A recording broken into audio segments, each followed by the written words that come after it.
You are a teacher yourself. Yes, I am. And I was just so amazed at your humility and your honesty when you did this course with me.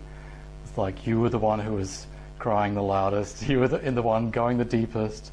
You were the one just baring your bosom and letting it all out. Well, I wouldn't go that far. Well, not quite bare. Well, not quite bare. Metaphorically.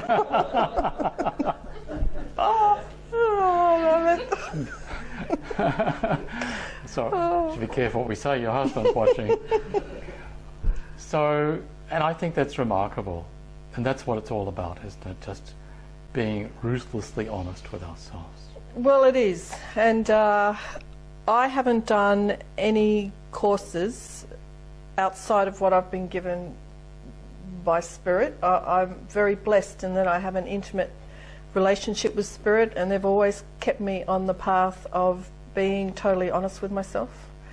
And when you approached us about doing this course, my mind went, not too busy, got too much to do. The soul went, you have to do this. So I've always learnt to go with the soul, and I found it actually quite remarkable. There were a few surprises in there for me from day one when we started in the Earth Star, and I realised I had this really deep ancient wound to do with Mother Earth. And I find the most amazing transformations are the ones that come out of left field that you don't expect. Your course actually does that. It allows consciousnesses that have been denied to come up very quickly, effortlessly, particularly in a group, because with group consciousness you're supporting one another whether you realise it or not. So probably the main thing I got out of the course though was my realisation for myself that I've dedicated myself to Spirit, but I haven't actually dedicated myself to myself, and that's been the most eye-opening thing for me. And everyone I look at, I realise none of us truly dedicate ourselves to ourselves, and I think this course is about actually even getting into that habit of connecting to self first. Yes. Because unless we're in alignment, nothing out there is going to heal us or fix us. So I also agree with Peter that the highest self of the chakras, the highest self of the mind, fantastic, because everything does have a divine intelligence. Yes. So well, I didn't know about that. I had to receive guidance about that also. yeah. So in all humility, there's not very much of this course which is from me. It's just bits and pieces from here and there. I've just spent years and years and years looking and searching, thinking there must be a way forward to kind of climb up Jacob's ladder, get from the darkness into the light.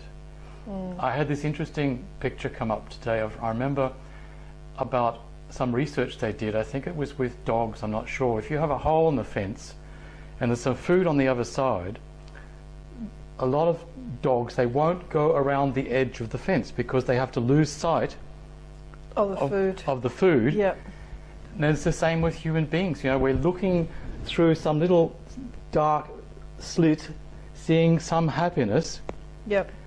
We don't want to leave that. We want to imagine we're spiritual, so we're imagining the light, right? But we don't want to go away from that little bit of light and into the darkness, so that we can go around the obstacles within us to get to the real experience of the light. That's right. And that's what you were willing to do, and you've been, I think, very deeply rewarded for that. Yeah, well, I have in that, I don't like to use the word psychic anymore. I think that's had bad press. I've noticed in my work, my consciousness now is so expanded that I will be sitting talking to someone on the other side of the planet that I cannot even see, have no idea what they look like, total strangers, and the information now coming is just extraordinary. The spirit realm is now, there is not one veil left, it's completely gone. And it's interesting too, silly little story. My cat suddenly died last week at the end of this course. I couldn't come to the last one. 16 years, suddenly gone. Now, normally my ego mind, the story with my pets is I'm extremely attached to my pets and I will go into grief for weeks and months. I went into extremely, I would call it exquisite grief over this cat. The next day I went to her grave, and normally I would again go into the sadness and the grief. And I started to, and something inside of me, my consciousness, my divine intelligence said, you know you are one with this consciousness. She is not a cat, she is a consciousness, and it is connected to you and everything. And I have not shed one more tear, I have not had sadness, I have not had grief. Wow. So as simple as an experience that was of my cat dying, Yes. the profound reality I had was just extraordinary. So that experience at the end of your 13-week course,